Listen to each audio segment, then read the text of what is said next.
CRWS, Countering Racism White Supremacy Book Club. Like, share, subscribe, and comment below.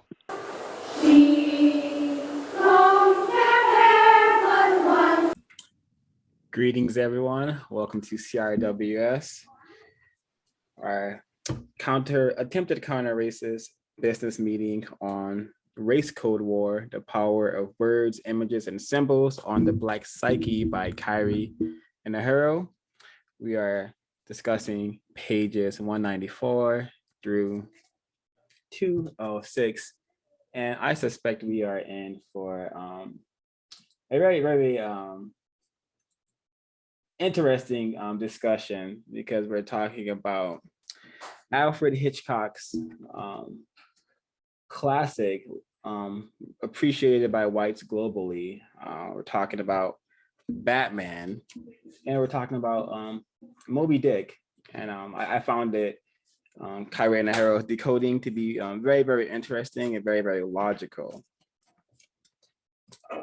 Getting started, I suggest we could talk about birds, and I want to read his understanding of it, and because it'll definitely match the intro.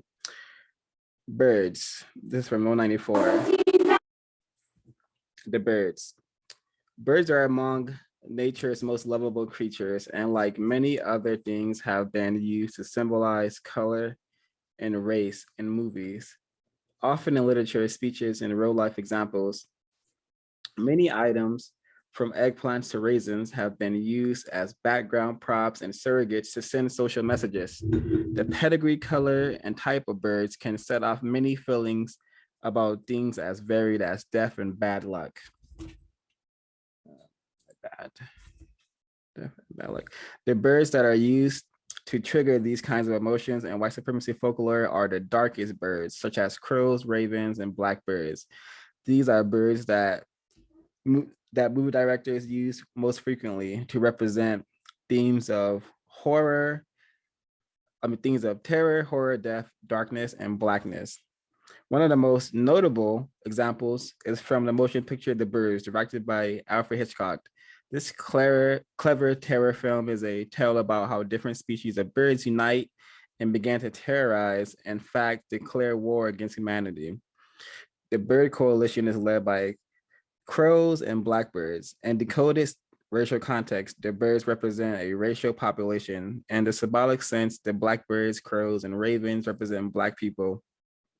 This is revealed in a dialogue in the restaurant scene. Several characters hold an impromptu discussion about the bird situation.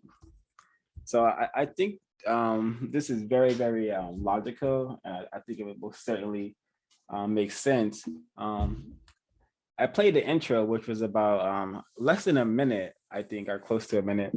And just that scene alone, we can see the coded messages with just the white woman seeing the black birds and her being frightened and nervous, and as she sees them begin to gather, because in the system of white supremacy, people with color in their skins and gathering was once illegal, because that was seen as a threat to racial and white supremacy. So we can certainly see that coded message in this scene as well. And in this film, shortly after this scene as well, there's she runs across, I guess, the lead white character, and then they come out of this church, I think it is, and he's holding her.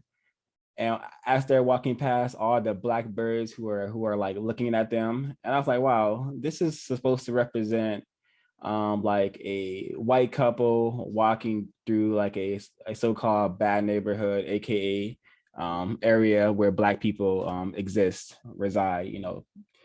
So it's really in your face. And I saw this movie. I thought it was very interesting when I was younger and way more confused.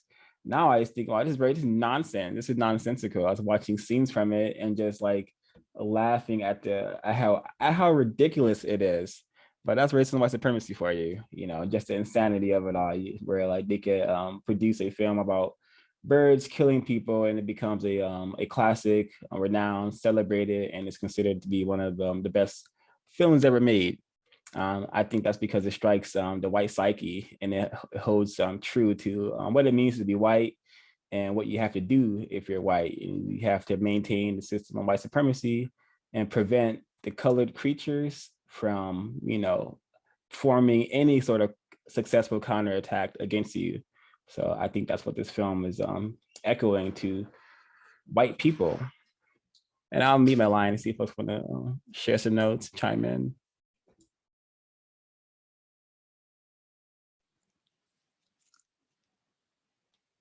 I'd definitely say that the birds. I'm familiar with the birds film. I saw it a long time ago. I've seen it probably. I don't know. I've probably seen it about 50 times or something. And I must say I did not associate it in the same way that Khari Enaharo has interpreted it. I do understand the logic, and now looking like analyzing like what from the standpoint of how he's relayed it in the book, I do understand it. And obviously throughout cinematic history, anything black on screen, whether it's and I mean like the mere presence of any kind of black figures of any kind on screen, be they people, animals, birds, fish, right? That would be interpreted probably as a black threat by some white people who practice racism, white supremacy, I would suspect. So anything on screen that's like representative of anything that's dark, they probably interpret that as black people and some sort of black menace. I don't understand. Well, let me just go back to, let me see, page 194, when he says the bird coalition is led by the crows, right? The bird coalition is led by the crows. It says that on page 194. And I have to say, like I said, because I've seen this film quite a few times, I'm not sure where how he arrives at that. Like I say, it's VGQ. From what I've seen of the film, if anyone else watches the film, it's clear to me that actually the first attack comes in the form of a seagull, which dive bombs Tippi Hedren's head while she's in a boat on the way to Bodega Bay, right? Tippi Hedren is the lead white female character in this film, and the first attack comes in the form of a seagull. Seagull, for anyone who doesn't know, seagull's a white bird.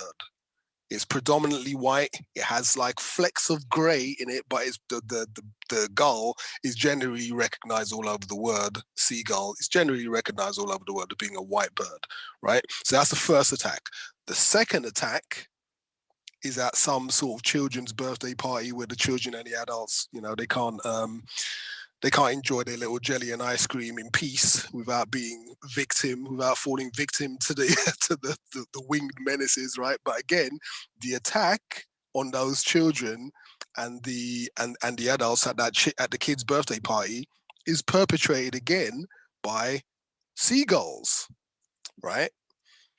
And the attack that causes the most damage to the town, in which there's an explosion and lots of destruction, again is perpetrated by seagulls, right? More white birds. The most sustained attack on the main character, again, Tippi Hedren, in the room upstairs, where she almost becomes bird chow in the room upstairs, is committed again by white looking birds, seagulls. Again, right? That's the two of the worst attack, and the worst attack on the main character. Again, all committed by seagulls.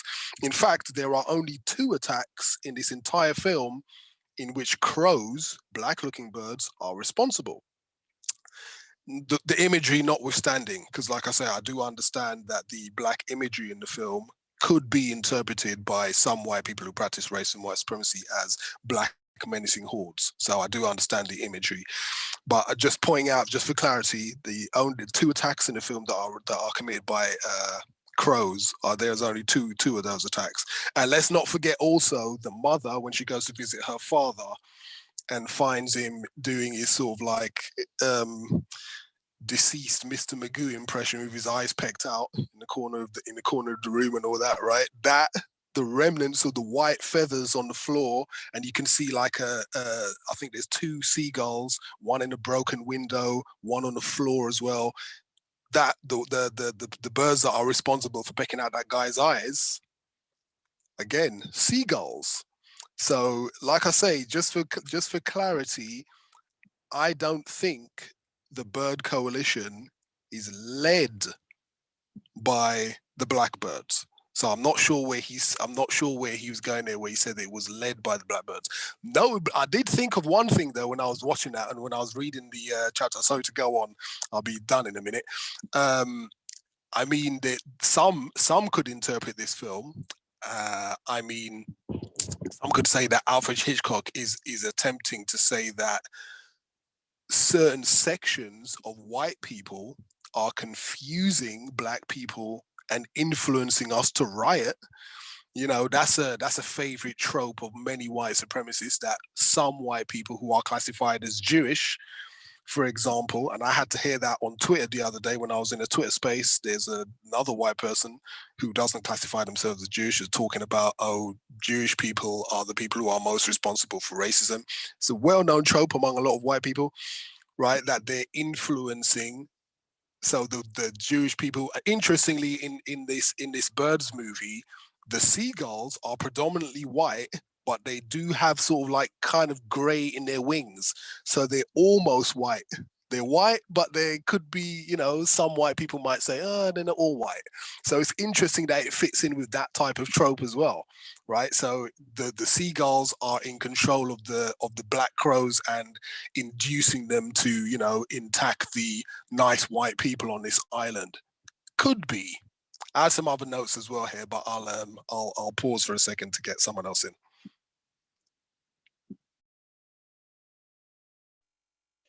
Hello, hi everybody. Oh, go ahead. No, go ahead. Hal. Nope, go ahead. I just wanted to add to what Smoking Damages was saying. I haven't seen the film. I just watched a few of the clips on YouTube. But kind of what he was mentioning about the Bird Coalition. While he's speaking about it, I thought maybe it could also be decoded as, you know, just my opinion, it could be decoded as, you know, some type of white allies, you know, doing the work of the black people. So they're going out first and attacking the white people in place of the black people. All just to say that the black people are the masterminds behind it. But I don't think they would give that much credit to black people as, you know, thinking up, you know, these schemes and whatnot. But man, it could be maybe interpreted and decoded as white allies attacking fellow white people in place of the black people. You know, that's what happens when these people get together. White people will start attacking their own. Just a thought.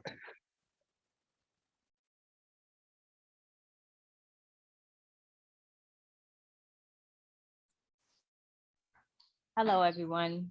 Hi. So I watched The Birds a long time ago.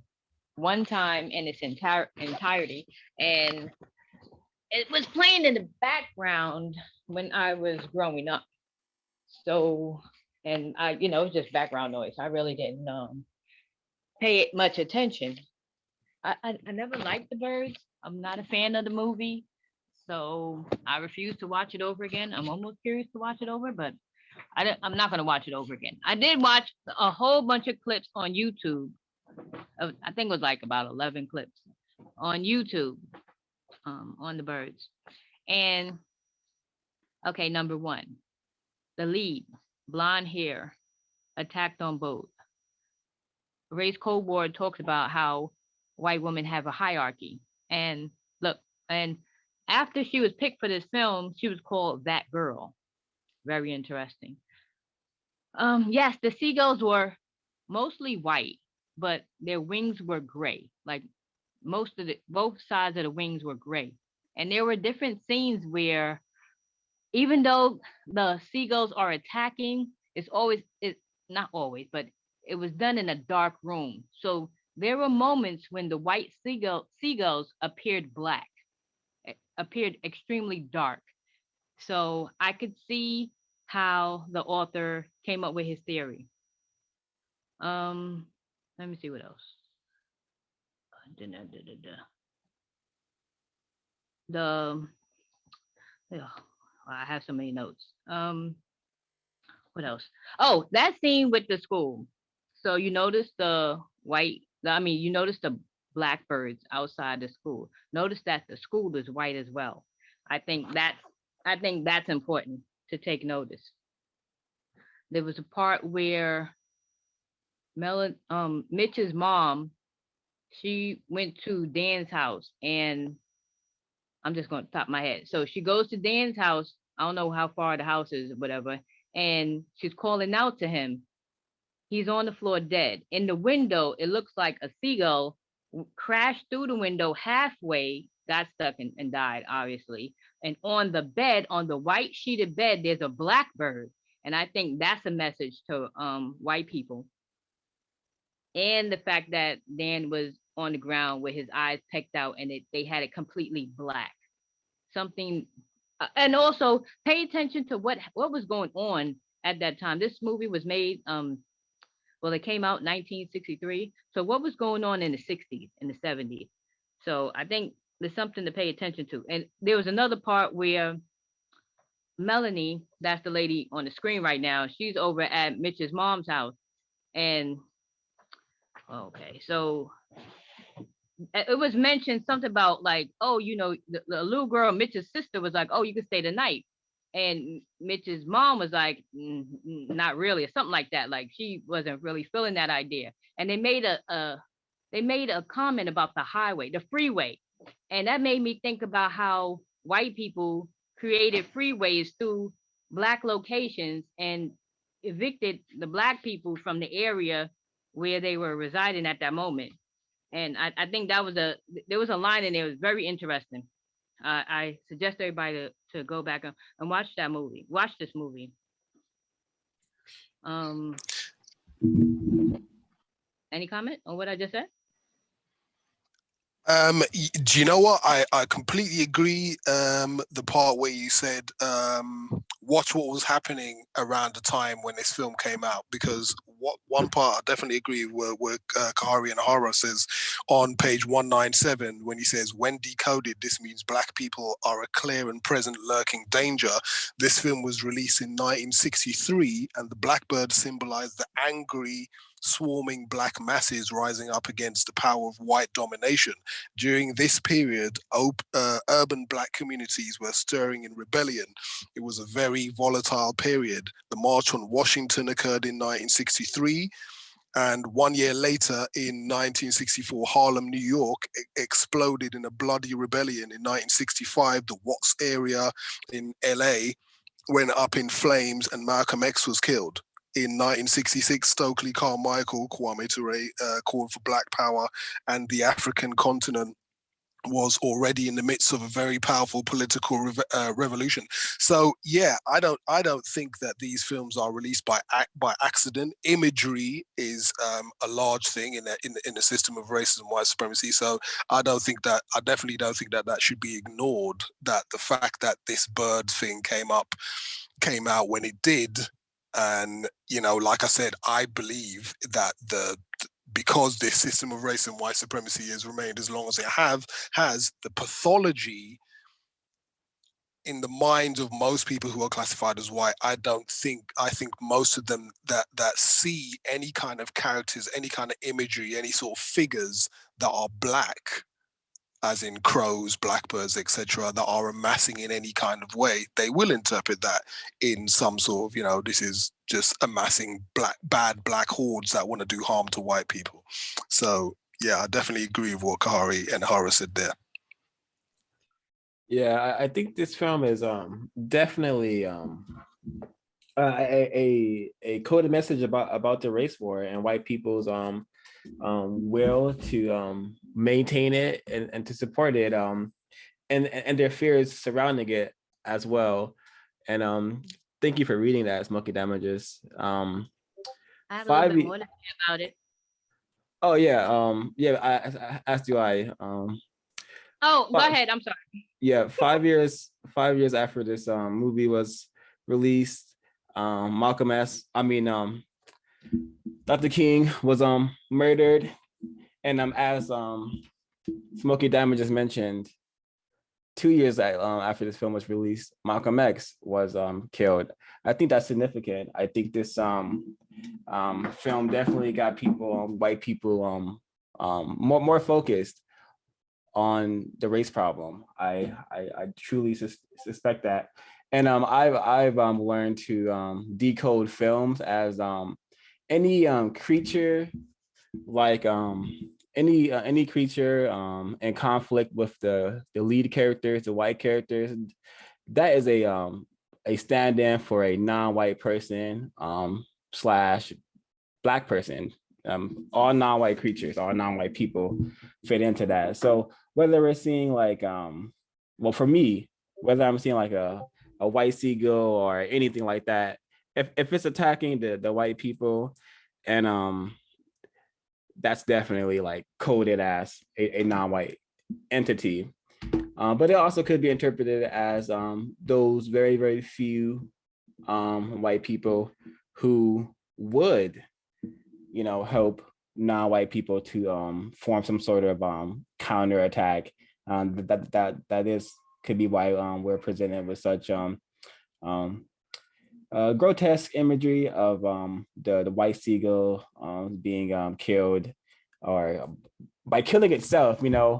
Seeing that bird, kill itself, like dive into the window to help the black crow get the target.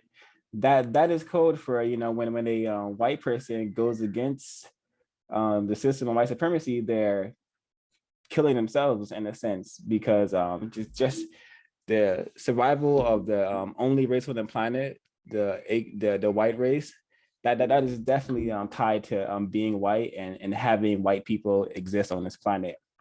I think that's why there's so many scenes with the school, and why we see a scene with the birds attacking the school children, because white children are the future of white supremacy. You cannot have a system of white supremacy without white children. So that's very significant. So if you have a bunch of non-white creatures, attacking, attempting to kill your young offspring, that's very damaging to your existence, very frightful, as we can see in the psyche of white people, perhaps. Lots of messages. Ms. B, would you like to continue? All right. Something you brought up and something Kwaku brought up. He brought up the ally, and it's something that you just brought up, something similar. What I saw, what I just thought of, it just came to me right now, when the white seagull was attacking the lead character, this Melanie, the white woman with the blonde hair.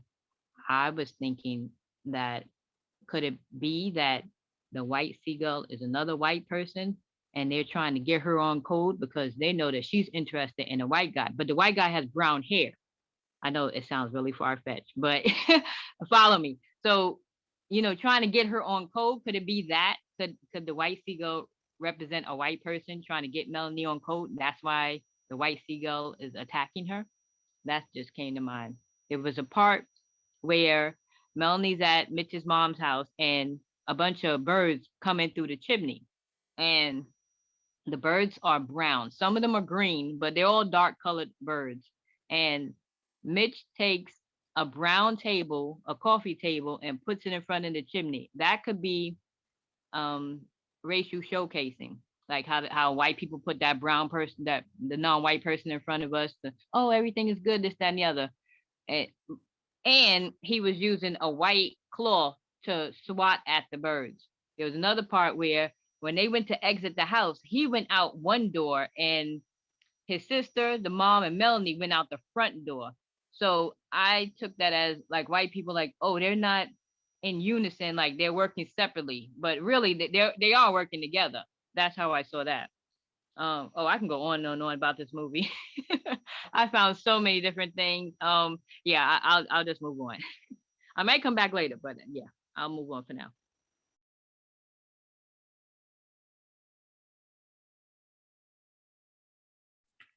Yeah, also pairing this film with just the analysis from the ISIS papers in the Yurugu. There's an anthropologist character in this film, and like that's code for like the white. Nope, That's nope. Take it back. uh, I'm so sorry. No, not an anthropologist. She's a I looked it up. I heard Miss Bunny, I think that's her name, Miss Bunny or whatever. No, she's not an anthropologist. She's an Ornithologist. ornithologist. Yeah, Mr. Enaharo, he got that wrong. He made a mistake, which is easy to understand. What's an ornithologist? What is that? It's a study of birds. It's a study of birds. Anthropologist is a study of humans, study of people. Okay. Well, I still look at the same point because white people are supposed to know their subjects.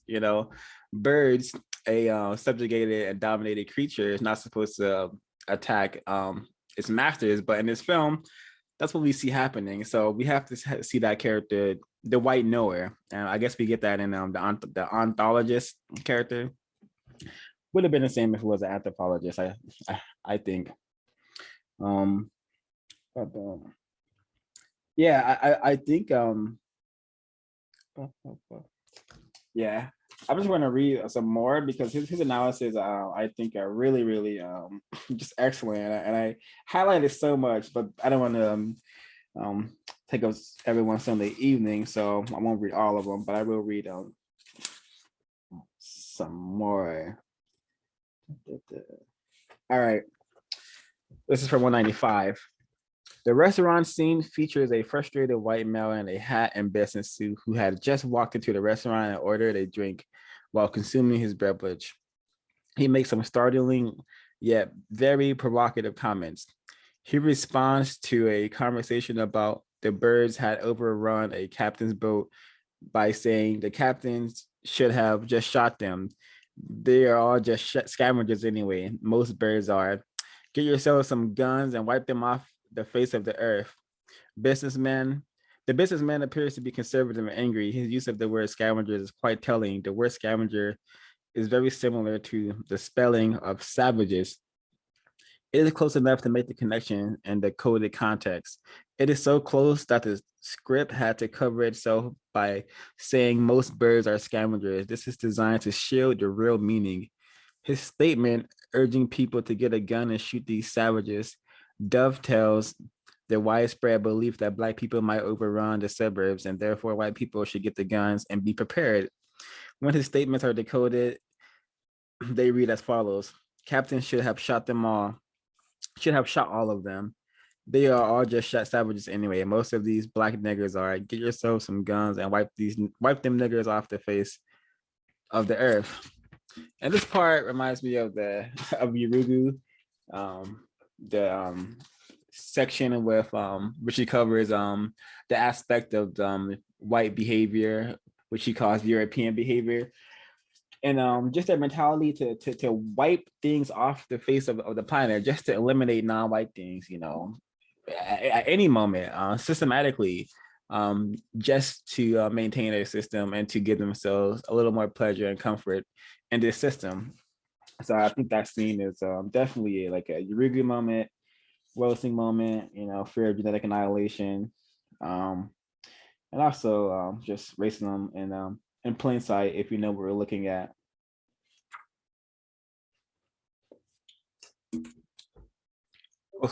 Folks like to chime in. Oh, sorry. Yeah. Sorry about that. Yeah, the conversation in the diner with Mrs. Bundy is interesting as well. I know Khari, as Helen B and yourself have said, Khari Enaharo says that the crows are definitely representative of Black people, and I would say, how am I going to explain this? When I think of a code, I think of deliberate engineering and creating, right? So I'm just not even. I don't know. I'm in a bit of a quandary with this one because Mitch. Like for example, that scene in the room that Helen B was just talking about. Mitch put a table across the chimney to prevent the birds from entering the room via the chimney. Right now, lots of tables are brown. So if you pick up a table to try and bar the entrance where birds are coming down, like, I don't know, you're like murderous birds that want to kill you, you're going to pick up a table. Chances are you're probably going to pick up a brown table. I've got 2 brown tables downstairs in my living room right now. Also, he used a white cloth to swat the birds. Yeah, I've got 2 white cloths in my kitchen downstairs as well. So I'm, like I say, VGQ, like I said, I don't know. I think if you are going to pick up things to defend yourself against anything, they'll be classified as certain colors. And when I think of codes, if that's part of a code, if that is part of the code in this film, if those 2 things that we've just mentioned are also part of the code, then I guess it must be deliberate. So we have to think that these people have deliberately done that. I'm just not sure about that. And also, when the like I said, the Mrs. Bundy's conversation with the rest of the ornithologist, the specialist in birds, when she's talking about the brain capacity of these different birds, right? So Tippi Hedren's character, the main character, the blonde-haired woman, is on the phone relaying about like what's just happened to her and the children at the school. They were attacked by the crows, right? And Mrs. Bundy's relaying a few facts as she saw them in relation to the lack of intelligence of the crows, right? Now, that could obviously easily be applied to gulls as well, but then they choose not to talk about the brain capacity of the gulls in the film. So I could understand where Khari Enaharo would say, well, why are they just talking about the intelligence levels of the crows, right? But then she does go on in the same scene to say that birds are not aggressive creatures, miss. She clearly says that. That's what Mrs. Bundy says. She says that birds are not aggressive creatures, and birds don't attack people. In other words, birds in general, the only reason that they were even talking about the crows in the first place is because she just come from the school where the children happened to be attacked by crows. So I'm not sure. I'm not sure if they weren't just talking about birds in general don't have complex enough intelligence to orchestrate a sustained attack on people collectively. Also, the conversation between the fisherman and the other patron in the bar or the diner. They talk about the conversation between the fisherman and the person at the counter. The fisherman's relaying a story about birds attacking his boat, and then the person at the counter says savages, but the word scavengers is inserted because savages would have been too blatant. I'm not even sure about that either. I mean, lots of people, for example, over here in England, where I am, we call a lot of people call pigeons scavengers because they are. That's what a lot of pigeons do. They just run around and scavenge things. And for a lot of times, if it isn't for people, a lot of pigeons would die out. So a lot of pigeons scavenge food, right? And squirrels do as well over here, right? So I'm not sure if that is a planned out, well thought out code. So yeah, I'm really, really not sure about that at all. If it's what types of birds do fishermen encounter at sea? Do they encounter black birds at sea? Do they encounter crows at sea, or do they encounter white birds, which are seagulls? Do they encounter black birds at sea or white birds? I think they encounter white birds. So yeah. Anyway, like I said, I think imagery is important, and I understand where Khari Enaharo's coming from in here. And I think that like I said before, any kind of lots and lots of black characters on the screen, because white people who practice racism have that type of mindset, I don't think it's possible for many of those people to see black people or any black images on screen without it being some sort of way interpreted in their minds as black people on attack. But when it all comes down to it, when I look at this might just be a film about birds attacking people. might just be a horror film like that. But because there's lots of black birds in this film, then it might be interpreted different ways by depending on if you are a victim of this system or if you are a perpetrator of this system, might be interpreted in lots and lots of different ways.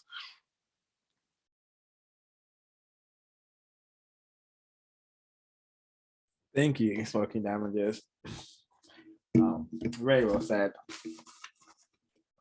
So it's just really tacky and trashy that racist man and racist woman, a racist child have created a tradition of taking animals such as birds, just everyday items, and like racializing them, all in an effort to maintain the system and mistreat non-white people, especially people classified as Black. So I'm gonna. Oh, he also mentions Dumbo. I've never seen the movie. I remember seeing some images of it and just seeing the black crows and hearing how they sounded so familiar. And when I say familiar, I was reminded of just racist imagery with Black people sounding really, really niggerized, basically. And that's how the crow sounded in Dumbo to me. But we're gonna watch something briefly. It's only 40 seconds. Dora, Kiara. Kiora? It's too orangey for crows. It's just for me and my dog. I'll be your dog. I'll be your dog. Kiora. Kiora. Boogie, doogie, doogie. Doogie, doogie, boogie, boogie. Kiora. Arumba. Kiora. We all adore Kiora.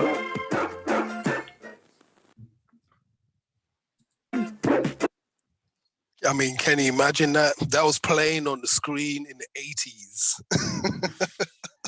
I'm sure even early 90s. But where is this even from? Like this is like early. This is for the drink. Yeah, so it's just an orange juice advert, right? And I remember seeing this whilst we was at school. It ran for quite a while on TV, that commercial, right? Just for a soft drink. It's like some sort of cordial, some sort of kind of dilutable drink. Oh wow. Orange drink. And it was racist, right? Everybody knew it was racist. And if you go and have a look on YouTube, if you have a look at the comments, a lot of white people are making comments underneath this ad and talking about how, yeah, okay, we know it's racist, but it was of its time and blah, blah. It's not of its time. We knew it was racist back then, right? And there was a lot of complaints about it back then when it was on TV, but they just kept it on TV for quite a while. And yeah, very, very, very telling. Those crows obviously representative of Black people and the black slave boy in the film as well. Yeah, just all out, just white people just mocking Black people openly.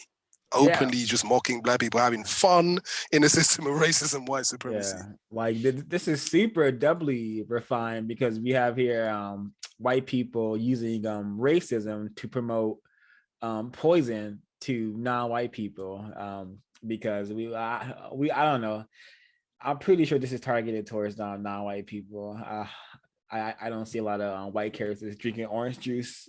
I mean, orange soda and cinema. It reminds me of Kenan and Kel, how the white people created this Black character who would comically drink soda, like a 2-liter of orange soda, and he would say, "Oh, I love orange soda," and he would just take out this giant keg, like just gorge himself on orange soda, and that is what we were watching. Maybe that is why I found myself, having 2-liter sodas in my locker room in high school. Really, really tacky, and middle school as well. Super, super refined racism. And I want to get to acknowledge the chat greetings. Ray L, still learning. Let me read there. Ray L says, reminds me, this is before, this is when I played the first clip with all the black crows, and I just saw the crows just hanging out on the school playground. Ray L says, reminds me of the killer bird scenes from Resident Evil.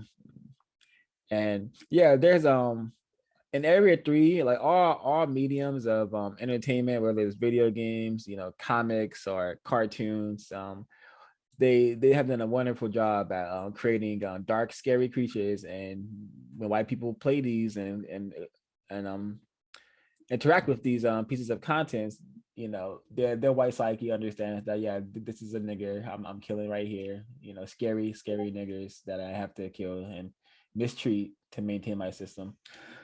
Still Learning says, because it creates and supports the subconscious fear of colored creatures. And Ray L, self-genetic annihilation. And Ray L says, Jim Crow, any relevance? I do not know.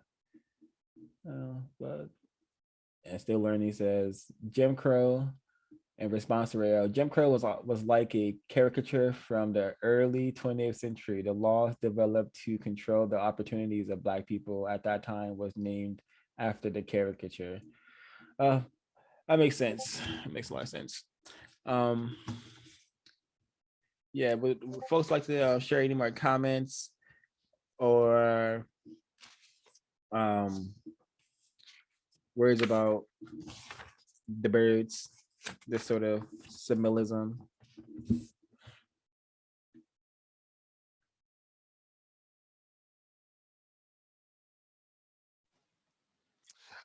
Only really that there's the comments underneath that on YouTube underneath that advert that you just played. Very, very, very, very telling. I'd urge other non-white people to definitely just go check out that advert on YouTube that we just played for Kiora, and check out what a lot of white people have to say about that commercial and why it's so funny, and why that if it played today, that Black people, what they say. So there's a couple of comments underneath it that say some stuff like Twitter would have a meltdown if they had this advert now, blah blah. So most white people are acknowledging that it's a horrible commercial.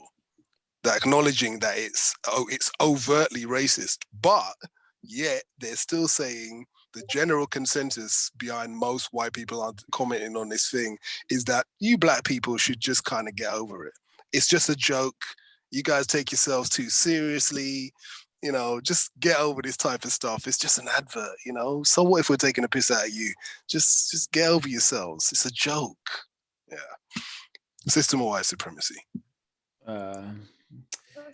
Yes, I just wanted to, I guess, give some final thoughts on this section in particular. Like I mentioned, I haven't seen this movie, and I generally don't like watching movies, past a certain year, I guess, just because of the quality. But evidently, I should watch some of these movies because I guess for me, it seems like the racism in them is less refined. As the author mentions, during this time frame, a lot of what he calls Black ascension was going on. I don't know how much I agree with that, but a lot of things were, a lot of Black self-respect, I guess you could say, was being displayed with the riots and the call for Black power, Malcolm X and whatnot.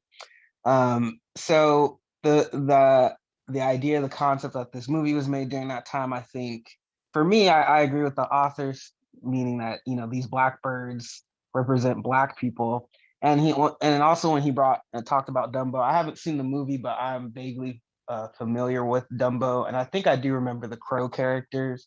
For me, I think oftentimes in those kind of movies, Black crows, birds have always represented Black people. So I think it was, intentional to have these crows represent Black people in this film.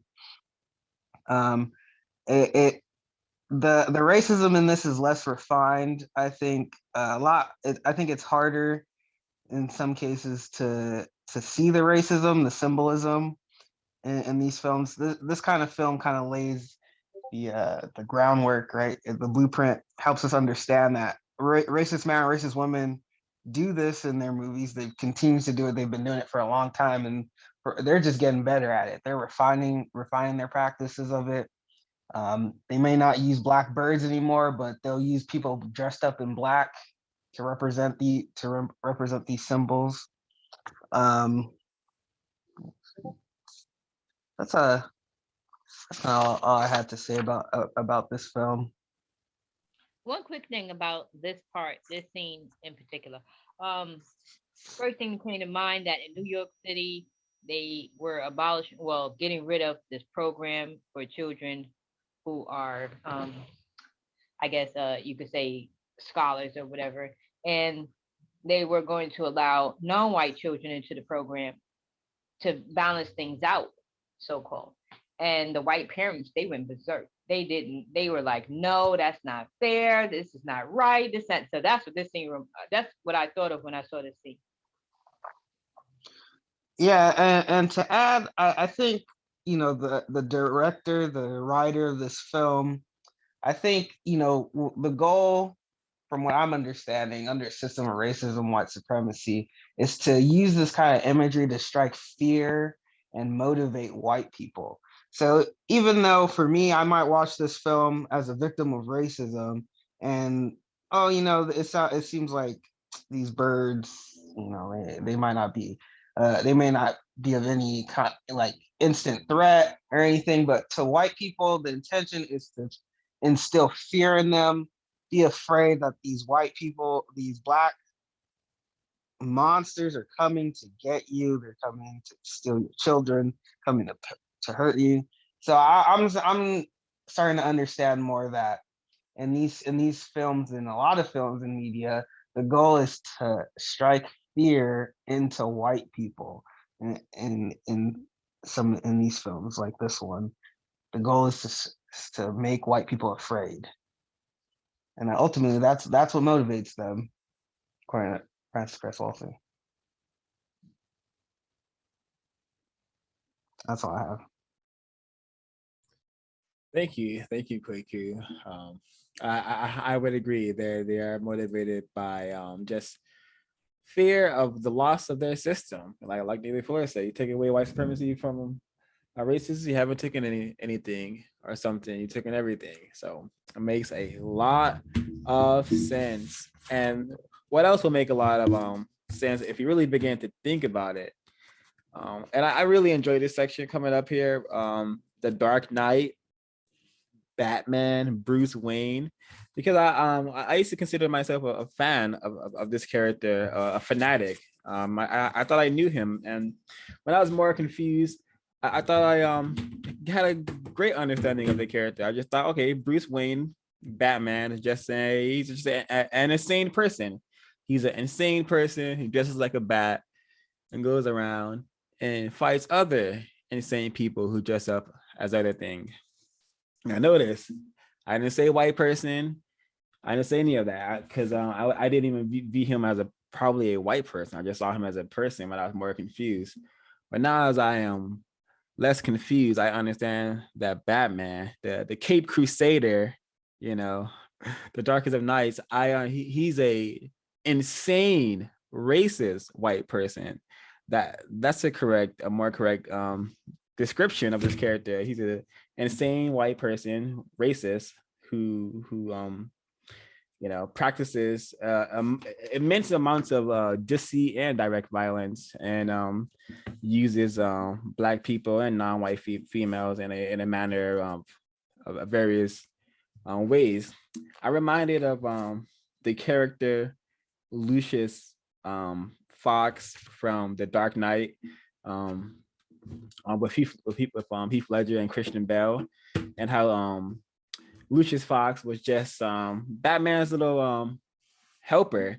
He really just assisted Batman, and if people are familiar with the book Color Monitors, you'll have another understanding of how Black people are coded into films, because that book written by a white person, Martin Kevorkian, says that Black people in technology and film go hand in hand, because white people like to contain Black people, because they don't want to see Black people, kicking ass. They don't want to see Black heroes, basically.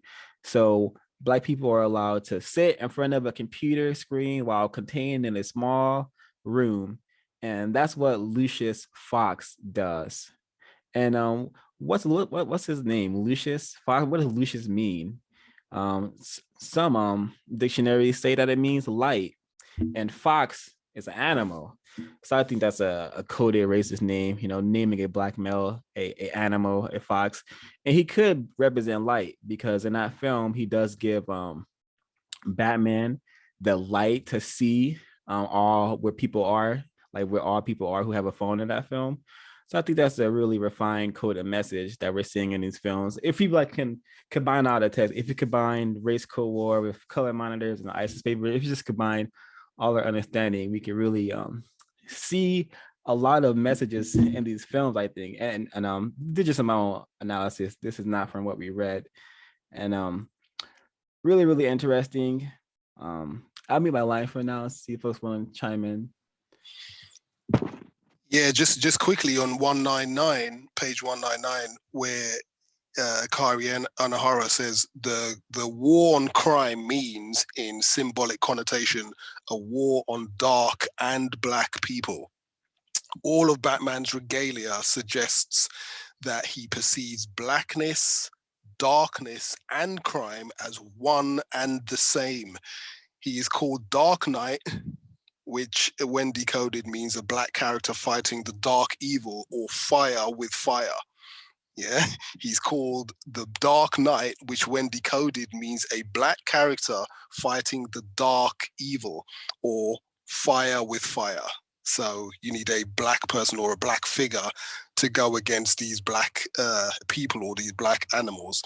To become a successful crime fighter, Batman believes that he must wear dark clothes to camouflage himself among dark people and dark criminal surroundings. Batman is regarded as the Dark Knight from the darkened streets. Every aspect of his life and being is shrouded in darkness. Yeah, the way I interpret that, like Batman as a character, is it's just a white supremacist living out his fantasy of donning some sort of Black exterior because he perceives it to be more menacing, and fighting crime or fighting Black people. Anytime when Spider-Man is bad, he has to be Black. Right, he has to be Black too, not white. When Natalie Portman wants to be bad, she's the Black Swan. Yeah, and yeah, I'll mute my line. Yeah, thanks for reading, because yeah, that's true. In order for him to go act his war on crime, his war on non-white people, he has to first become a criminal. He has to look like a criminal, which is why he wears the black and functions like a white criminal while he's out Cape crusading. And just our terminology that white people have put behind this character, Cape crusading. I'm sure that's if one has done their studies, we can recall white people going around during the Crusades and slaughtering non-white people and other people who did not agree with them in regards to becoming a Christian, or just being subjugated to them in any way, shape, or form. So just that probably echoes like a lot when a white person sees the character Batman. Perhaps that's why he's so celebrated and renowned globally, because he represents a lot. The Dark Knight, Cape Crusader, white people's long history of killing and slaughtering people in the night, and pillages, plundering. There's a lot packed in there once we begin to understand words and just the power of them, I suspect. And you know what, 05, sorry, I'm glad you brought up that as well, right? Because when I think of a crusade, when someone's on a crusade, that means dedication. right? Dedicated to practicing racism, white supremacy. That's how I interpret crusade. If you're on a crusade, this is your life's work. This is your mission. And people that practice racism, white supremacy are not ignorant about what they're doing. They're not ignorant about practicing racism. It's a crusade for them. It's a dedication. And yeah, sorry, I just had to say, I'm glad that you brought up that Caped Crusader. I don't think that's an accident. I think that's deliberate.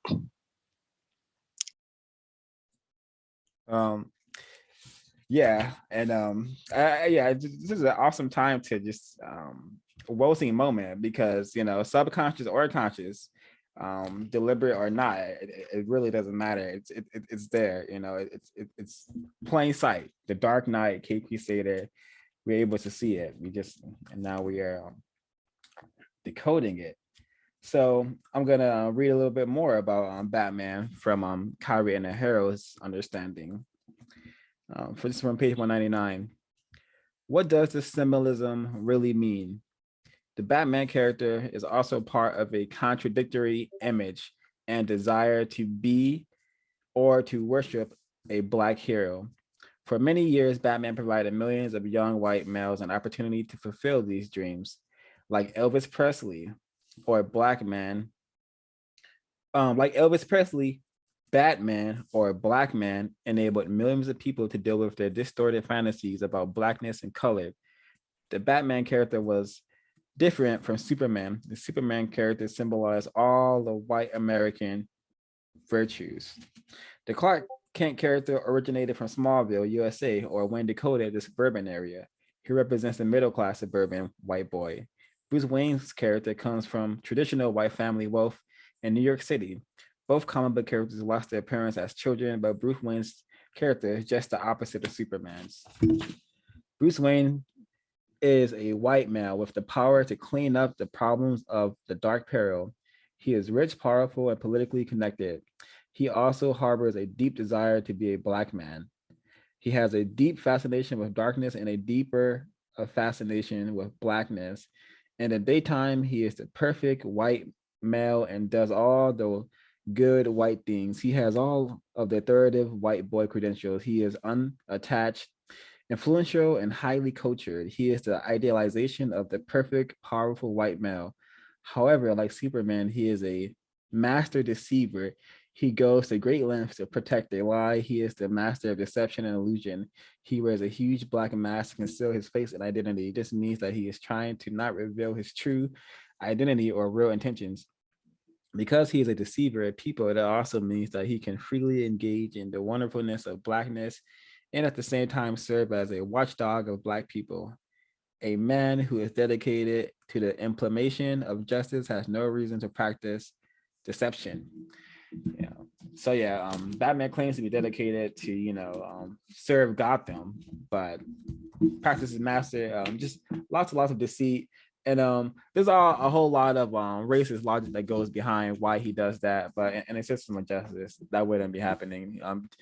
Batman wouldn't have to exist or be celebrated if he lived in a system of justice. This character is just so embedded and coded, I suspect, with just what it means to be white. Going back, comparing this decoding to the ISIS papers, I forget the chapter, but where she discusses white people's fascination and attachment to leather.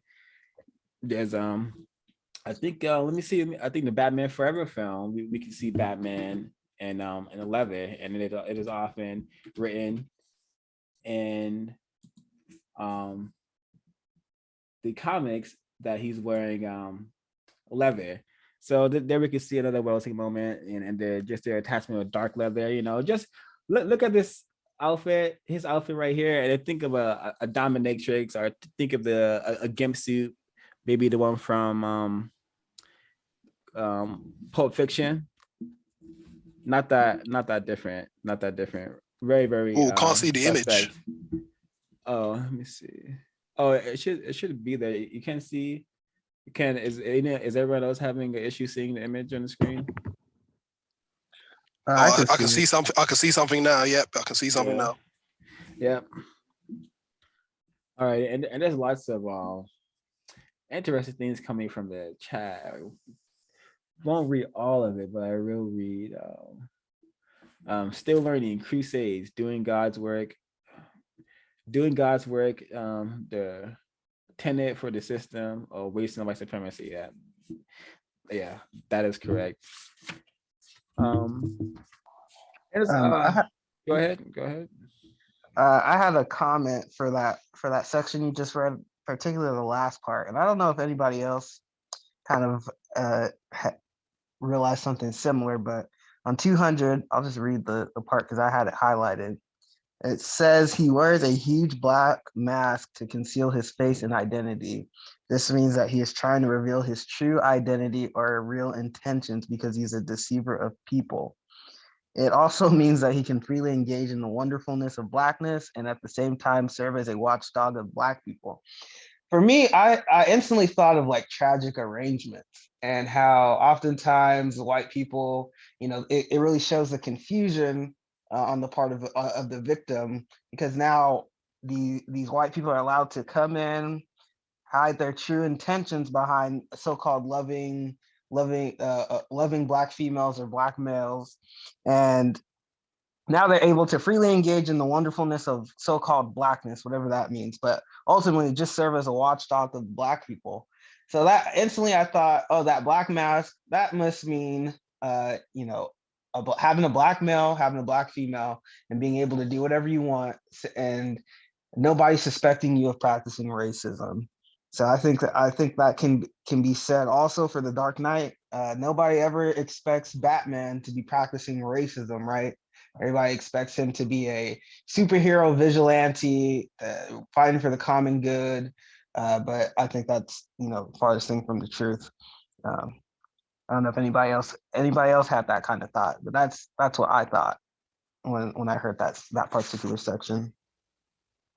I had something similar, Kwaku. I had a similar thought almost. I was thinking Dr. Francis Cress Welsing and the famous saying that white women want a tall, dark, and handsome. And Guy, white man. But this is his way of being a Black male, being tall, dark, and handsome because he has on a dark outfit. I wanted to read page 201. Gotham City, decoded, means Harlem. It means crime in the Black city. All crimes take place in Gotham City, aka Harlem. The sound of the two words Harlem and Gotham is very similar. Both of the words include the spelling of the word ham, which means in religious code a Black male, as in the Holy Bible. The words Gothic and ham are coded terms that refer to Blackness. The word Harlem sounds close to the words harem and harlot, or woman of the street, whore, pimp, and crime. And I always thought that Gotham was in Harlem. I knew it was in New York, and I was just like, wow, this is really interesting. It was always like dark and gritty and grimy, and I was like, what is this? So yeah, I definitely see this. I always thought that myself. And yeah, that's all for now. Yeah, thank you, Helen. Thank you, Kwaku. It reminds me, and the 2022 Batman film coming up, we will be seeing a tragic arrangement. We will be seeing Batman sexually aggress on. I think this is Zoe Kravitz, the actor. I don't know, but I suspect she's a non-white female. Yes, sir. That's her. Yep. So Selena Kyle, she's playing Catwoman, and they I saw the trailer, and you see them, positioned very sexually. So it just gutter sex is always promoted, and the system of white supremacy is very incorrect. White people should not be having sex with non-white people in a system of racism that is rape. Thanks for reading that. Go ahead. Sorry, go. Oh yeah, I was gonna just quickly. Race soldiers. The way I look at it, race soldiers are all Batmen, right? All like so-called police or race soldiers shooting black people are all living out their sort of fantasy of being Batman, right? Running around harming black people, and even a more grotesque. You guys brought up tragic arrangements. A long time ago, when I was in a tragic arrangement, two things that I heard from two different white females, right? Ex-boyfriends of theirs, ex-sexual partners of theirs, which were white men. These two white men said, even though this is a grotesque example, I'm not really sure what I can say on YouTube, but they expressed the same thing where they said their white boyfriend, their white partners would say, do you want me to F you with my black blah, blah, blah, right? That's what these white men would say to their white female lovers. Like dildo? Right? No. With my black, do you want me to? This is a white man talking to his white girlfriend. Do you want me to F you with my black phallus? Yeah, right? Now, can you imagine the weird? Can you imagine that? So role playing, like they have a. Yeah, they want to, they want to take on, in some sort of strange way, they're visualizing themselves as a black person, right? And some people listening to that weird, grotesque example, right, they might think it's a little strange. Listen to, I think it's really telling what Khari Enaharo says here on page 202. It goes on to one of the paragraphs into another one, and he says, the black car, the black and dark suit, the black hat, black shoes and socks, black cell phones, black ink pens, black beepers, and some of the symbols are some of the symbols of black power. This is no accident. Deep within the mind of the racist, he or she fears blackness, and this fear is expressed through reverence for the black color. This constitutes the confusion. The white supremacist loves and hates blackness at the same time. While blackness is a symbol for all things evil, it is also used as a symbol of power and prestige. The desire of the white supremacist to attain color is embedded in his fear and respect for blackness. And I think that is an excellent use of words that Khari Enaharo has chosen here on page 202. And that sums up exactly like what those white females told me those years ago. I can well believe them that those white men were saying things like that to them. Do you want me to F you with my black phallus? It's just what kind of weird mind, in a way they hate black people, but in a strange sort of way, they have a strange sort of reverence where in some areas of life, they wish they were us. So yeah, very, very, just excellent word. I just recommend people get that book just for that little passage, because that is so, Khari Enaharo just sums up a lot of that weird white supremacist, strange pathology, love, hate, mostly hate relationship with that they have for black people and the way they see us. Yeah, spend every day, spend 365 days practicing racism, but one of those days they wouldn't dress up as a black person, so-called during Halloween, because they still have that strange attraction and a fascination with black colored things, non-white things. I think you said an excellent point when you called when you said race soldiers are Batman. I think that is very, very correct. Because what is Batman? Like Batman's first priority is to fight crime. He's a crime fighter. He's part of the Justice League, and they fight crime. And that's so-called what race soldiers, law enforcement is supposed to be doing. And if you pay attention to like the last recent cinematic versions of Batman live action, he beats the hell out of like these criminals. He just beats them. He just beats the hell out of them. If you watch the trailer to the Batman 22 film coming up, you will see him beating the hell out of a criminal in that trailer as well. And that's what race soldiers do to non-white people every day all around the world. I am certain. So yeah, I think race soldiers are role playing as Batman a large part of the time. And also Batman is he's a regular person. He's not in the sense of on his finances, but he's just a white man. You know, he has he maintains his fitness naturally. He doesn't have superpowers, but he's still capable of solving crimes and doing all these great things. That is also racism and white supremacy. You know, putting it into the minds of white people that as long as you're white, you could do anything. You don't need superpowers. You just need to be cunning like Batman, deceptive like Batman. Batman is very, very, very deceptive. He has people very close to him that do not know that he's Batman. And white people must be very, very deceptive to maintain the system, to keep the system going. That's like a skill that they practice and hone from birth. They're taught that how to be deceptive, because that goes on once the direct violence fails. That's what they use. Before the direct violence, most times they have used a deception, and that's going to take them a long way. So Batman is definitely a sick symbol for what it means to be white, I suspect, and just has all the pathology mixed in with it as well. Drink Water said it's not strange. It's all down to their feeling of lack of color, fear of genetic annihilation of their privileged status, but still feel that they are wrong according to nature. And he also said they hate us because they ain't us. I thought that was a good line. Yeah, agreed. Thank you. Drink Water. I agree. It's not strange, but it makes racist logical sense. And looking at it from a counter racist perspective, it makes a lot of sense as well.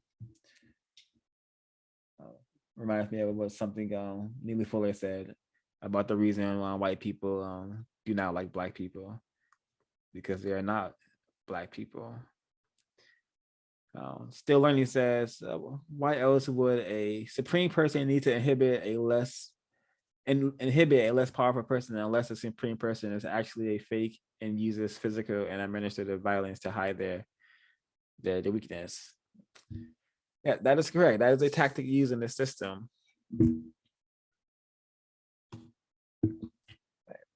Folks have any more comments they'd like to talk about Batman?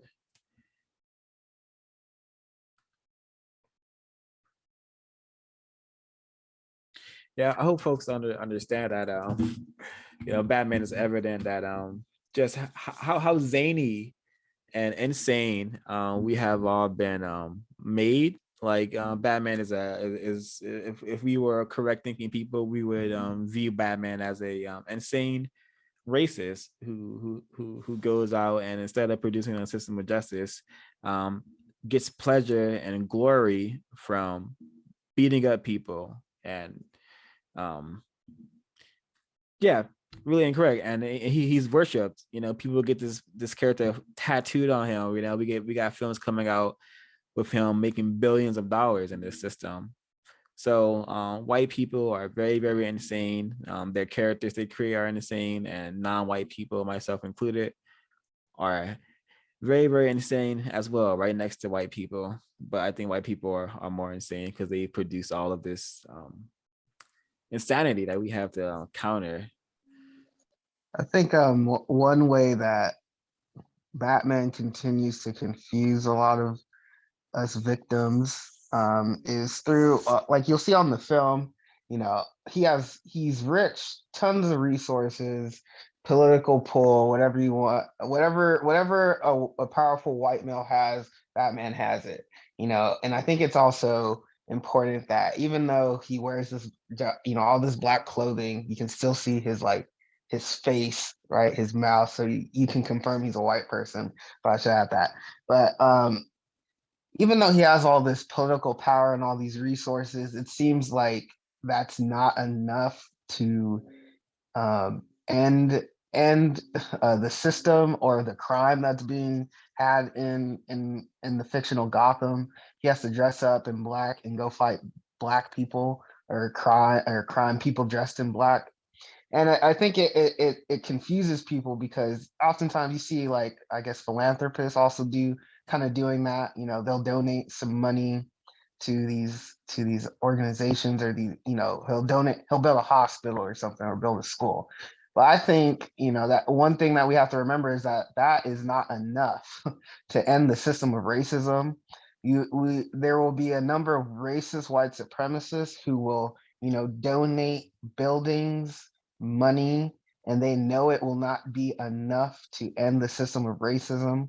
So I think in terms of Batman continues to not do enough to end the system of racism, white supremacy.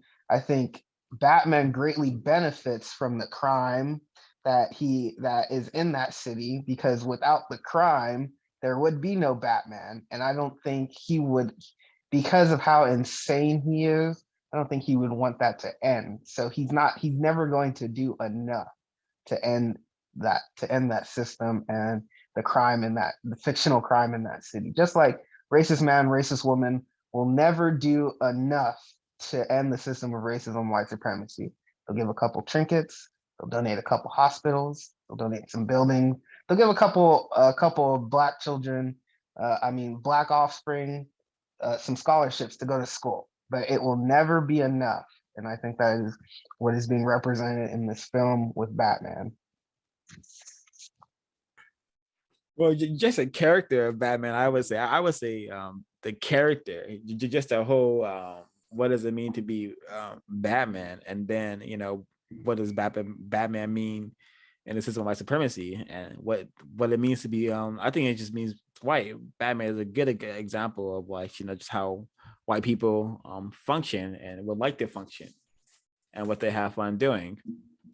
I think what you said was tragic. What you said, I was laughing while what you were saying, because it's just tragic that we have to use our time and energy to discuss such insane things because we are in a insane system.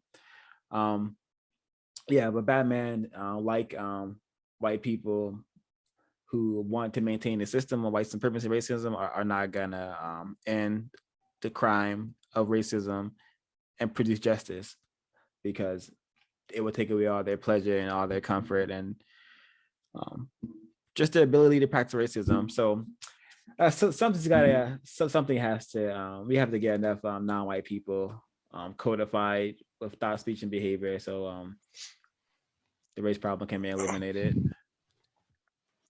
I guess we should just point out as well, with all these superheroes, whether we're talking about Spider-Man, Superman, Batman, whoever, these superheroes who are classified as white. Remember, white people don't have any heroes, not real heroes. That's why they have to make their heroes up, right? Their white people are not oppressed, so they need to fabricate their heroes. For a lot of people who are oppressed, like black people, as victims of a system of racism, white supremacy. Right, we have real heroes, people who've given their lives, right, who voluntarily or otherwise, who were just snuffed out just like that, and people who went up and fought against racism, white supremacy in some spectacular ways, and have made and have dedicated their lives to explaining what racism, white supremacy is to other non-white people, doing dangerous work in that area. Right, we have real heroes. We have a need for real heroes. White people don't really have a need for real heroes. So that I guess that just needs to be pointed out. That's why they have to fabricate all their heroism, right? And then have black people sometimes in the film to support the white people in their heroism, because they don't have any need to have heroes. When you got the world at your feet and you're in charge of that system of racism, white supremacy, you don't look up to anybody else. You look up to yourself, because you're a white supremacist. You're already at the top, aren't you? So yeah, just add that. Excellent point. Yeah, excellent. Very, very precise, and just right on the nail of with that analysis. It's tragic because they got us non-white people worshiping Batman. That reminded me of when I was a smaller child. I'm dressed as Batman for Halloween, and my victim sibling, twin brother, is dressed as Robin. we're just having fun being these racist characters. And racial white supremacy is so refined and so powerful that it has even got non-white people creating these characters that represent what it means to be white and racism, white supremacy, without even probably understanding that. We have one of the most celebrated animes ever created. It's called Dragon Ball Z, and it celebrates a racist man by the name of Goku, who's a white person who goes around, beating up non-white creatures. He's basically the strongest being in the universe, blonde hair, blue eyes, green eyes, whatever. So it just, you can tell of how non-white people have been just sabotaged mentally, severely, which is why I have no problem calling myself retarded and the whole entire non-white collective retarded, because the damage is so in our faces. Why are we spending our time and energy creating all these white characters and celebrating them? It's because we've been victimized to the degree to do so, to this degree to do so. So if you really know what you're looking at, I hope that makes sense. I'll leave my line for now.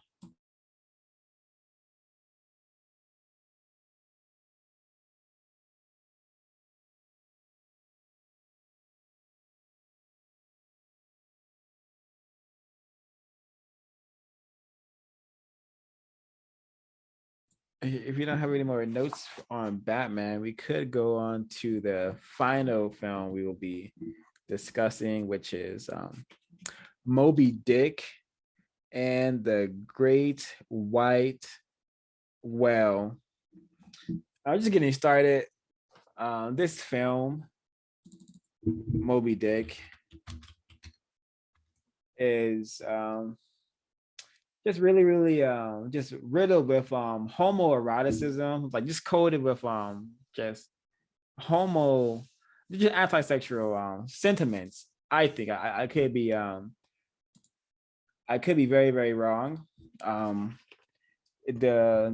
Khari Enaharo decodes the sperm whale as representing the white phallus, and I think these decodings are also echoed, are somewhat related to the decodings from Dr. Francis Wilson in the ISIS papers, which is another reason why folks should pick up that book, the ISIS papers. Please go to producejustice.com to pick up the code book. You should get the ISIS papers from just any Black-owned bookstore that you can find it at.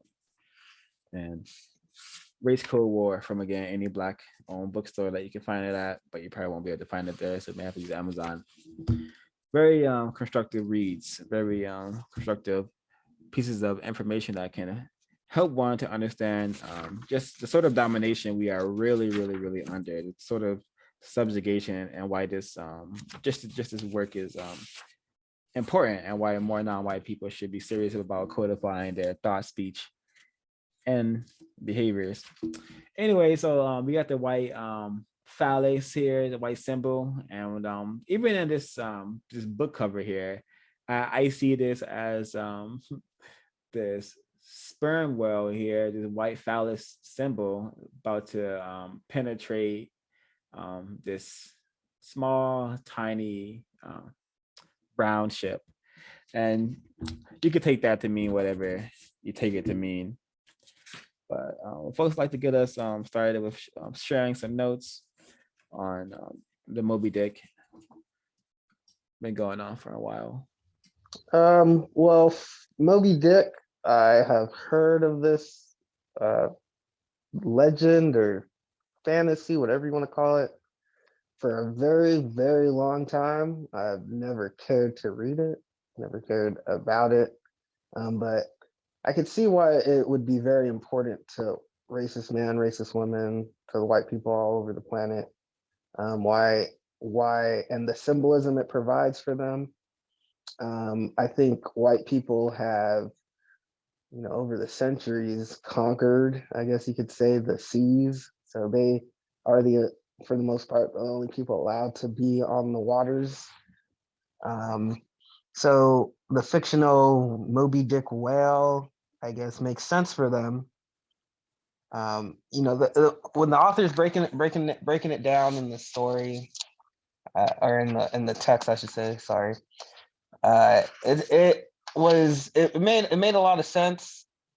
I still don't care for it, but I guess the symbolism of Moby Dick being a great white phallus, the homo eroticism just riddled throughout this book, this fantasy. I guess I think it's right in line with a white culture and their beliefs and their myths. I guess that's all I have to say for now on this one. But very disturbing story. Thank you, thank you. So something in the chat caught my eye, and I'm going to discuss it really quickly. It's from Still Learning, and he says, races have no predators and therefore no threat to their existence / practice. And this brought to mind just a concept of just their Area 3, their series, their superheroes, their movies, everything that they produce. Moby Dick. If it's because they don't have any natural predators, because they center themselves as the centers of the universe. If it's a threat to a white person, then that means it's a threat to the whole universe, which is why we see in their fantasies and their modern fantasies that are known as superhero comic books and comic books in general, all that fantasies that they produce. When we see characters that are capable of destroying the whole universe, destroying whole galaxies, and white people spend their times preventing these more times than not non-white characters, entities from destroying the universe. So that really goes to show you the white psyche, that they center themselves on as the most important things on the planet, the only important things in the universe actually. And if it's a threat to them, it's a threat to the whole existence, the whole fabric of reality. They even go have characters controlling reality and saying that and that represents white supremacy as well. They have definitely controlled and dominated all non-white people's reality for a very long time. This character, this creature, Moby Dick, the whale, just because it's a white whale, it is regarded as the most powerful whale in the seas. And the sea could be seen to represent the ocean because it seems to be so infinite, it seems endless. So we could decode that as, again, a white creature, a white thing at the center of the universe, at the center.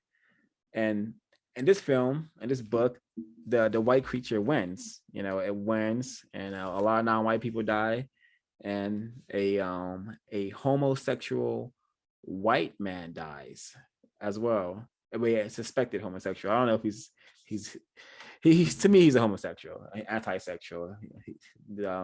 I decode his quotes from the book and as very just obviously homosexual, anti-sexual. Smoky Diamond, were you going to chime in? Sorry about that. No, that's fine. I was going to say, yeah, it makes plenty of sense to me with in terms of if you don't have any threats to you and you don't have any real heroes because you don't have to overcome any kind of threats, then it makes logical sense that you have to fabricate a threat. You have to fabricate something, something dreadful, and then you can pretend that you're the person, or people like you are the people who are going to overcome these threats, these so-called threats, these imagined threats. And then there again, you've created your heroes in yourself. That's how strange the psyche is for many white people who practice racism, white supremacy, I suspect. And Khari Enaharo breaks it down quite well here, I think, in on page 202, going into page 203, where he says, what is a white coded message? Like, what is in this white coded message? In the film version, Moby Dick was accorded a godlike status and was considered the most powerful whale in the ocean. He was portrayed as greater than all the dark-colored whales combined. He was portrayed as greater than all of the dark-colored whales combined. The darker-colored whales were easy to capture, which of course implied that they had less intelligence and less value. Right? The darker colored whales were easy to capture, which of course implied that they had less intelligence and less value. The colored whales presented no special challenges or problems. They could be caught by the tons, and they made the whaling expeditions very profitable. You see, that to me sounds exactly like what we're dealing with here, right? And this is how they've made many non-white people in this system of racism and white supremacy. We're not threatening. We've been victims of racism and white supremacy for such a long time that we don't really present any special challenges or problems to white supremacists at all, and haven't for centuries. But in order to continue this war against us for varying different reasons, fun, like Neely Fuller says, a lot of them practice it for fun, glory, and material comfort. If we have something that they want in I don't know, areas of the planet that are traditionally associated with Black people in terms of resources, material comfort, they'll just go in there and take it, right? If it's for fun and glory, like he'll chase around that big white whale, just go around and kill it, right? The whale's not bothering anybody, but this white person's just going to go around and kill it because he wants glory.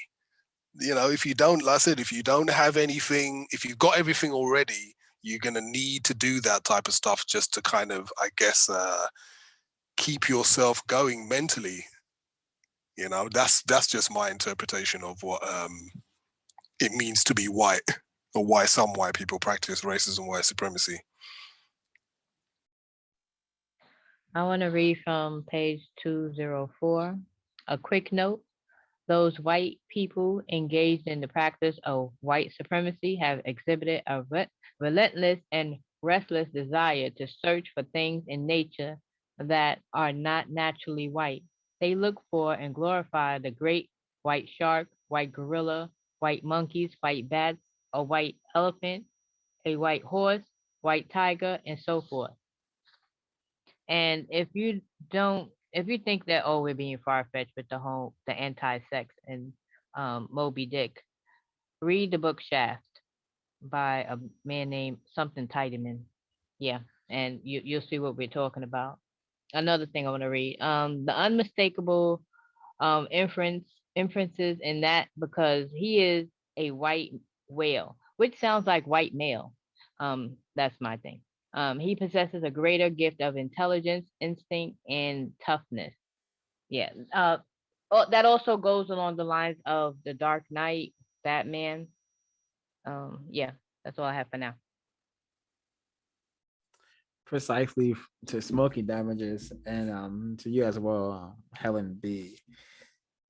I want to read this. I'm supposed to really understand. It's over. Whenever I hear like Detective Dick, Moby Dick, even as a young child, super confused about racism. Even when I heard this, I thought, that's weird. That why is, like, you know, what I call my genitals and phallus, why is that like on this comic book here, or why is that on this book here? I always was confused about that. I always thought it was incorrect. But you know, for white people, you know, it's very normal. You know, Woody Allen, you know, Woody is code for an erect dick. But you know, here we go, Woody Allen, not even his real name. But white culture, that's white culture for you. The depravity. But anyways, I really want to get folks to understand just the coded imagery here, and this Moby Dick creation, racist logic creation. 204, the giant white phallus. Wait, my bad. The word dick has become a slang expression for the male sexual organ. At the time of the writing of Moby Dick, it is difficult to conclude that dick was a slang for the term penis. However, it is clear that in 1956, dick was a known word for the male genitals. The whale and the movie resembles a giant white phallus splashing in a wet vagina. And when the color of the whale is factored into the analysis, it clearly has sexual has racial sexual meanings. The giant white phallus symbol is part of the need to have the biggest and most fertile sexual organ in the world. The phallus symbol means fertility, virility, maleness, masculinity, superiority, power, and domination. The story Moby Dick has created. The story Moby Dick was created to glorify the dominance and power of the white sexual organ and the being that brings it forth. In terms of body function, the penis is an instrument that releases sperm, and the big white creature is indeed a sperm whale. The word sperm triggers sexual thinking and sexual responses. Sperm is carried in the semen that is ejaculated into the vagina to begin the process of procreation. Going further, the word semen sounds like the word semen. The connections between the words whale, male, sperm, and semen are not accidental. The word's association and symbolism goes like this. Semen means semen. The sperm whale means male sperm. White sperm whale means white male ejaculation. Therefore, the connections between the author's rumored homosexuality and his preoccupation with the words semen, sperm, white whales, and white males are not coincidental. So, one pieces of information why I conclude and Khari Enaharo suspects that Herman Cavill, I think the person who made this book is his name. I mean, Herman Melville was a anti-sexual white person.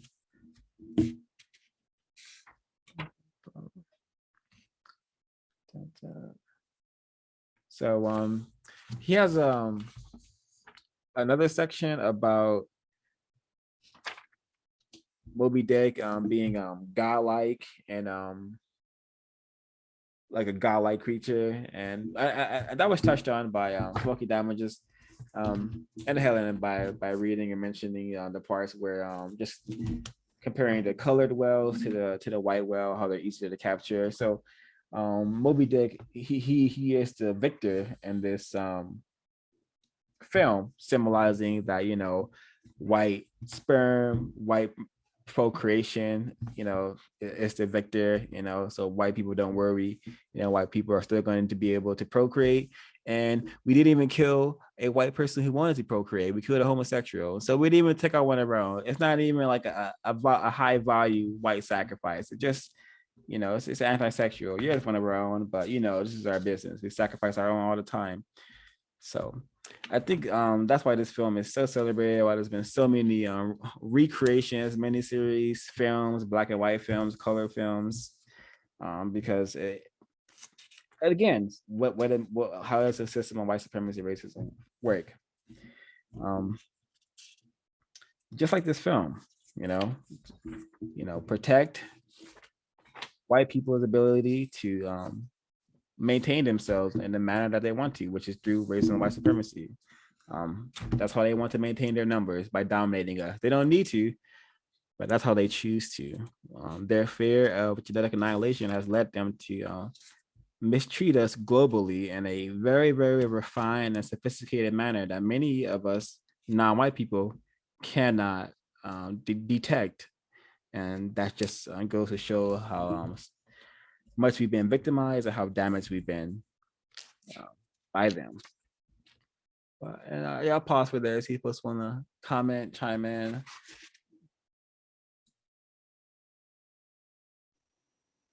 I'm thinking about how everything is there. Like there's a saying, "There's nothing new under the sun," and Moby Dick reminds me of Jaws, slightly in a way. There was a movie about a smart shark and LL Cool J. I forgot the name of the movie. It's like this repeated thing, and the shark was like a light gray. You could practically say white.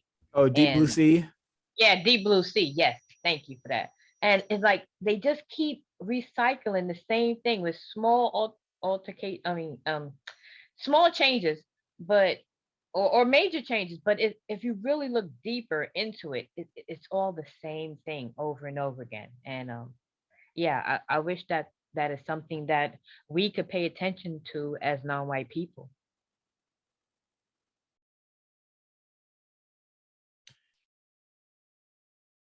Thank you. Okay, I think we may be able to get into closing comments. Before that, I'm gonna check out the chat. Again, I appreciate everyone's audience and participation. Please, if you haven't, like this video, share this video somewhere, email it to someone, tweet it to someone, Facebook to someone, Instagram it to someone. But let's check out the chat. It's crazy. Still learning classic Hatelia dialectic. I don't know what that means, but I know what his next combination of words means. Create the problem, promote the fear, swoop in with the solution, be revered as the hero. This is how people are trained and rewarded to support race and white supremacy. Yep. Send over some so-called military to like plunder a non-white area of the world, and then send in the Red Cross to stitch up the people who were shot by by white people's instruments of war and torture, and very, very refined and in your face racism and white supremacy. When white people have figured out a way to just invade anywhere they want to, and non-white people are not able to understand what's happening or do anything about it, that just goes to show you that we are in a system of white supremacy, and white people are definitely in charge of the planet currently. Still learning the anime show Attack on Titan is all about RWS. I suspect most content is because we're either coming from a victim of the system of white supremacy or a suspected racist participating in the system of white supremacy racism. Similar. Even all thoughts, speech, and actions are a reaction to the system of white supremacy from Sarkis. Agreed. Thanks to Chad. Thank you for Drinkwater for tuning in, as well as Tosan Soma. Forget my nigger rap pronunciation of things. All right, would folks like to get us started with closing comments? Excellent. Go ahead. Go ahead. Go. No. Go. Excellent business meeting. Excellent business meeting,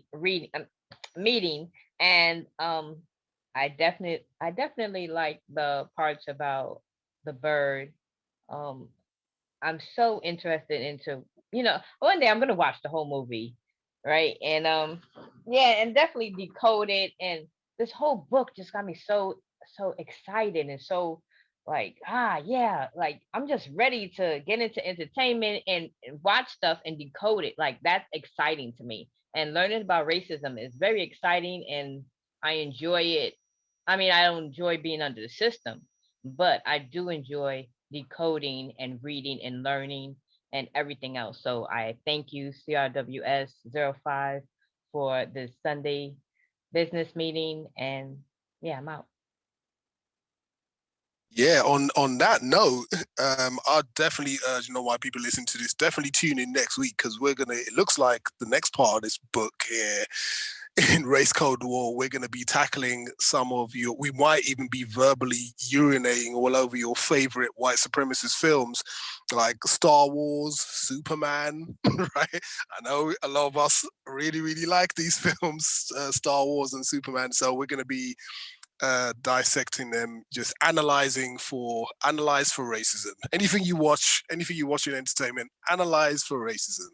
Decode the racist messages in those films. Some of them you can be able to see as soon as you see them, as soon as you start watching it. But some of them are a little harder to recognize.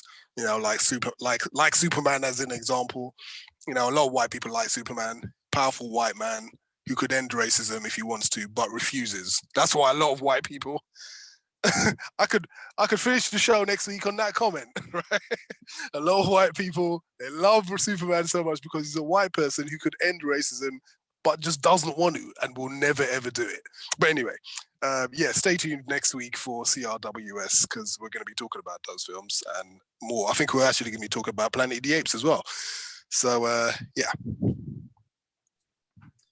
Oh, for clarity, yeah. Next week we're discussing, I think, Star Wars and Superman. Planet of the Apes may be mentioned in that, but I think this Planet of the Apes will be covered in a week after next.